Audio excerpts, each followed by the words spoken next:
Welcome to MoggyBoxCraft. I'm Deborah, and today I'm going to show you how I turn this slab of Christmas cake into a beautiful giftable cake. It is vegan festive fruit cake that I made back in September. It's been wrapped in parchment, sealed with duct tape, and occasionally fed with rum and love. I'm going to put the cake to one side for the moment, because first we're going to make the decorations. So the first thing I'm going to make is some holly leaves and some holly berries with pre-coloured icing. Because who's got time to colour their own icing? Not I, and not you. It's Christmas, we're far too busy for that malarkin. So this is the icing I got. I've already made a few of these cakes, so this is all the icing I've got left. I'm going to use a bit of parchment so it just doesn't stick too badly. Obviously wash your hands. And make sure you change your sweater if you've got cats or dogs, so there's less hairs that go into the food. Because these are supposed to be gifts. And I'm pretty sure people won't appreciate the gift of dog hair. Get yourself some icing sugar. Like it says, for your decorating, ta-da! I mean, what else am I going to use it for? Ask no questions, hear no lies. So I'm just going to sprinkle a bit of that down onto the parchment paper. Stick my green fondant down. Sprinkle some over the top. Get myself a rolling pin and roll out the fondant. I don't want to roll this too thin or leave it too thick. I don't suppose that really helps with the measurements, but 2 to 3 mils thick, that's kind of what you want. Once I've rolled out my green fondant, I'm going to use this snazzy little leaf cutter. Look how snazzy that is. And like, if you push this button, yes. Look, I know I'm far too excited about this, but for the last few years I've been using this crap metal holly leaf cutter thing. Every year I use it, like I get indentions where I'm like having to press it in. So when I found this little dude, oh that's an interesting sound. When I found this little cutter, I was quite delighted. I think I've actually got these in a few different sizes. I think this is the middle-sized one, or is it the smallest one? I don't know. And I think, did I buy them off the internet? I don't know. If I can find a link to these, I shall pop them in the description box below. If not, it was probably HobbyCraft. Little holly leaf, and you press it, that kind of stamps, the holly leaf stamps into your icing, and then when you release it, you can kind of wiggle it around, and it releases it. So, let me show you what that looks like. So we just stamp, give it a little sugar, ta-da! I am far too delighted about this. Okay, it doesn't look that impressive, but it is. I just think this is honestly like the easiest thing ever. And then you just pop them out. It's so easy. I mean, basically you just need to cut out a whole pile of holly leaves. So much easier than the last cutters I had. For the holly berries, I'm literally just going to take little bits of red icing and roll them into berries and pop them in this bowl. That's it! Obviously, there's more steps after that, but for right now, that's what we're going to be doing. Just tear off a little bit of red icing, roll it into a ball, and pop it into a bowl. Now repeat that a lot more. It's that simple, really. These berries are going to want to stick together, so every now and again, I'm just going to add a tiny bit of icing sugar and just roll them around, just so they don't stick together. This is a little bit time consuming, right enough. I'm going to carry on making holly leaves and holly berries. And I'll probably listen to some Michael Bublé because it is the festive time. So I've finished cutting out my holly leaves and holly berries, but they're looking a little bit plain. So I've got some edible glitter sprinkles. Is that what they're called? Glitter spray and rainbow dust. It says they're edible, so I'm going to use them because I think they look pretty. I've got gold and silver glitter spray and some rainbow dust in jewel fire red and moss green. These look like something that I would spill and I'll be finding forever. So let's start with the holly berries. I'm just going to take the gold glitter spray and spray that. Oh, how pretty is that? Look at it. Yes. Give that a little roll round. It's going to be glitter everywhere, isn't there? Look at that lovely shiny red glitter. I'm going to sprinkle that on top of the holly berries as well. Give them a little sugar around. Yeah, they look good, don't they? Beautiful. Right, let's put them to one side. And on the holly leaves, I'm going to use a silver glitter spray. Same idea, just spray it over.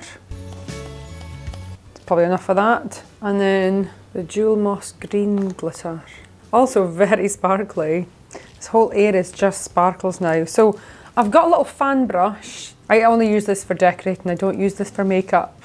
Just sprinkle some of that over as well. So although it's an edible glitter, you probably should say to anyone you give this to that you probably should take the decor off the cake and not eat it. But that's never stopped me before. I've eaten all these things with glitter on and they're fine. Maybe I've still got glitter floating around inside of me after eating some of it, but it's already so much microplastics in our food. I don't think it really matters, does it? Probably shouldn't say that, but it's the truth. Lovely and sparkly. Let's get on to icing the cake, or marzipaning and then icing. So I made these cakes back in September, wrapped them up with parchment, sealed them with some duct tape, but just peel off pretty easily. It's quite hard to get tape to stick to baking paper. How does it look? Yum, yum, yum, yum, yum, yum. So, where's my knife? Did I have a knife? Yes, I did. To make our cakes a little bit more presentable, I'm first going to cut off all these ends. If you'd like the recipe, I shall pop that down in the description box below. I have a video on it. In fact, I think I've got 2. I will post the most up-to-date video there for you if you want to make this yourself. And it is the most delicious vegan festive fruit cake you're ever going to make. I promise. Just don't overcook it. This year, I was meant to have 6 cakes. Unfortunately, I only have 4 because I fell asleep on the sofa waiting for the second ones to come out of the oven. I woke up at 5:30 in the morning to very burnt cakes. So, put a timer on, do not fall asleep on your sofa. So first thing I'm going to do is cut off all the edges of the cake and then cut it into quarters. And that way you can see what the cake looks like inside. So delicious. Yum, yum, yum. So in this cake recipe, I do use cherries, raisins, sultanas, apricots and cranberries. Delicious. And nothing goes to waste because all the ends goes into a tub and we eat them with all the leftover bits of marzipan and icing. They will all get eaten. This is why I end up cutting the ends off a little bit more than I should. So we can eat them. Especially because I was hoping to have an extra 2 cakes this year. If you get a cake from us this year, you're extra special. To our friends that didn't get a cake, I'm sorry I burnt it. Now we've cut the ends off, I'm just going to cut the cake into quarters. I'm not going to measure this. I suppose you could, but I'm not going to. I'm just going to do it by eye. And any uneven bits, well, we'll just put a bit extra marzipan or icing on there to try and even it out. Look how delicious that is. Oh, so yum. I just want to go like, but I won't. I really want to though. We'll pop that cake out the way and I'm going to get myself a fresh piece of baking paper. So this is what I'm going to roll my marzipan on. I'm going to roll out some marzipan and get those cakes covered. So per cake I usually use 2 of these blocks of marzipan. What is this? 50 grams a block. Let's just chop that in half-ish. And then to stop the marzipan sticking to my parchment paper, I actually just use plain flour because I find it's just a little bit less sticky to work with.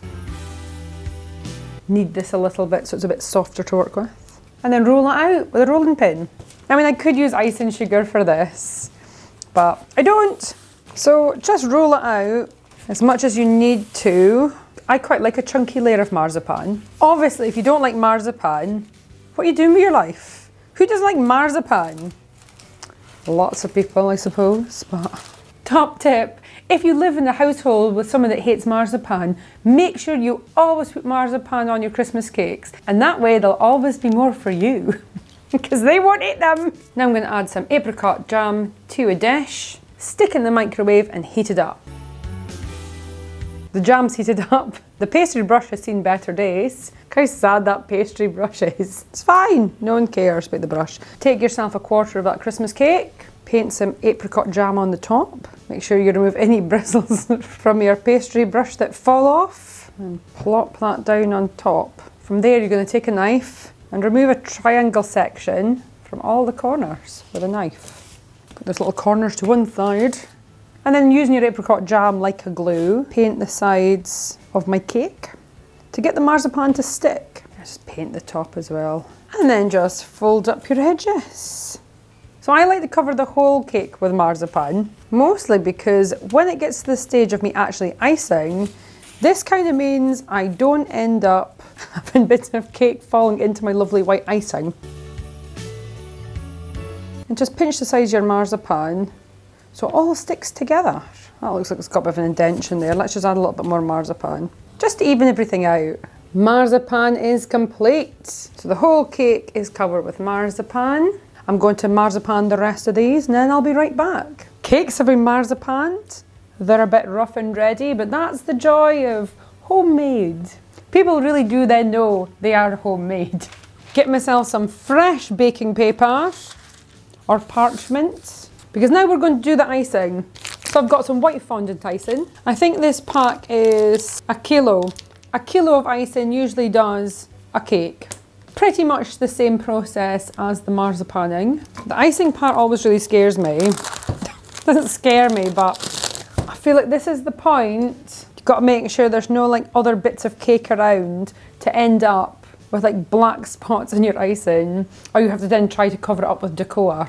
Try to cut it into even 250 gram blocks. Well, it's pretty much the same process as the marzipan, although I don't usually put the icing all the way around the cake. I usually just do the top layer. But that's personal preference because I really like marzipan and I don't like fondant icing so much, but it looks pretty, so. But instead of using flour, I'm going to use fondant icing. So I put a sprinkle of that down, plop that on top. I might need a bit more. Then have a little prayer to the Christmas gods and hope that your rolling pin is clean enough. There's no marzipan stuck to it. Meh, I think we'll be all right. Try and make sure it's even. Don't know if I'm doing the best job of that, but it's fine. And just make the icing, like the marzipan, big enough so it covers the top of your cake and the sides. For the icing, I'm going to adhere it with just water. I find that works pretty well. I've given my pastry brush a wash. It still looks a total mess. All I can say is don't put your pastry brush through the dishwasher. Just going to paint a little bit there in the middle. Does that look vaguely even? And I'm just going to cut off these corners again. And just using a tiny bit more water. Paint that on the icing.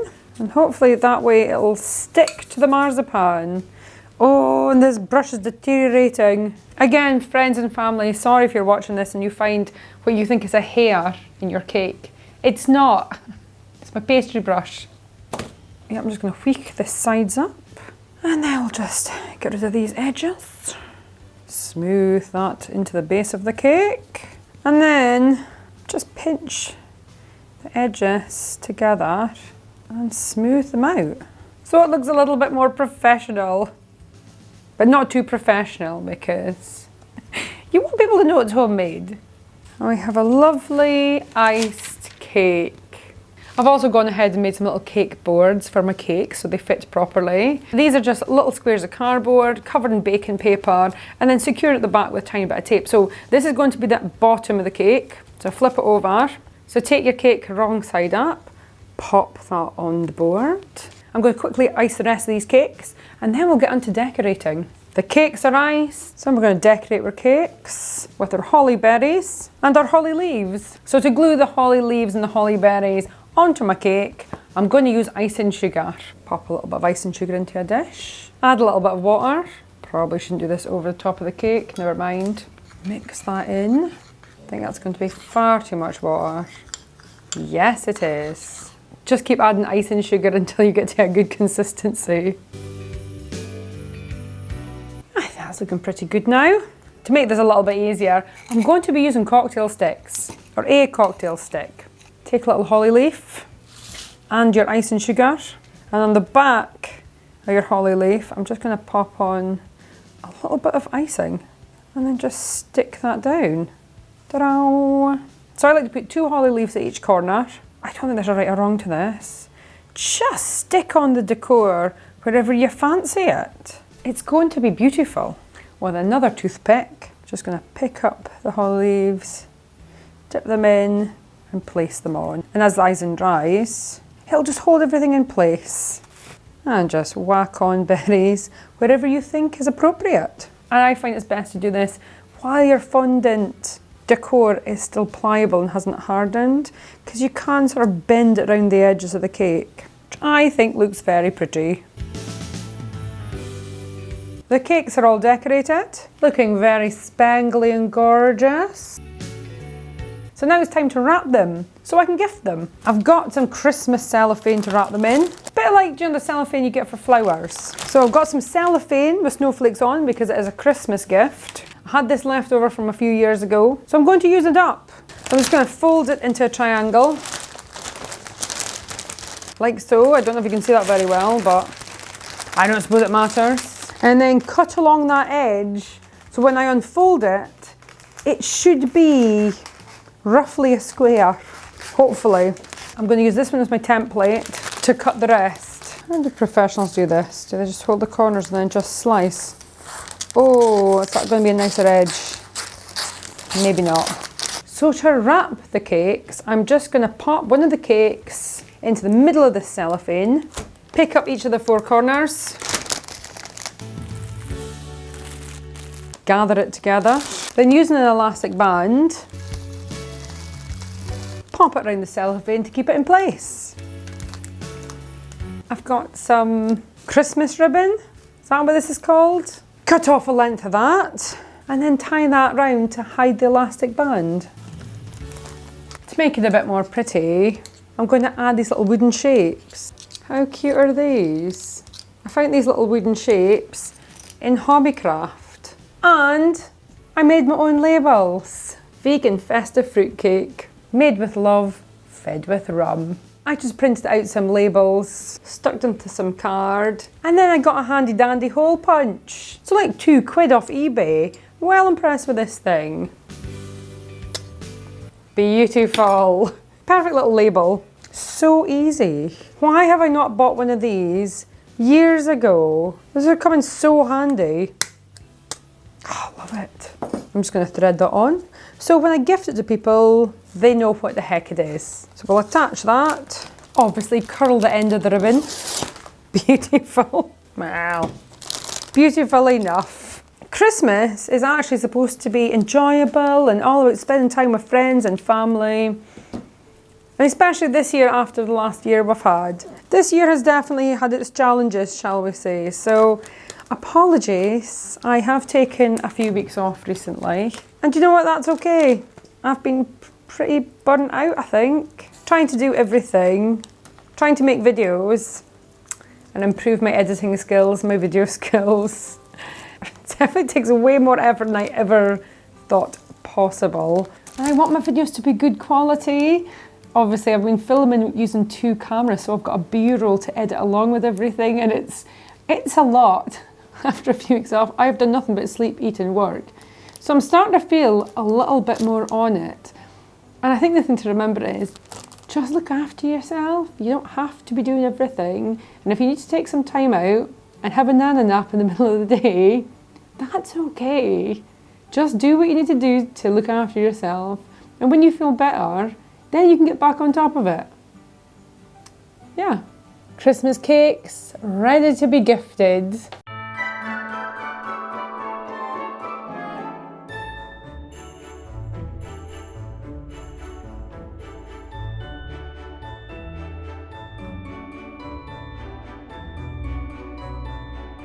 Hope that gives you some Christmas cake decorating inspiration.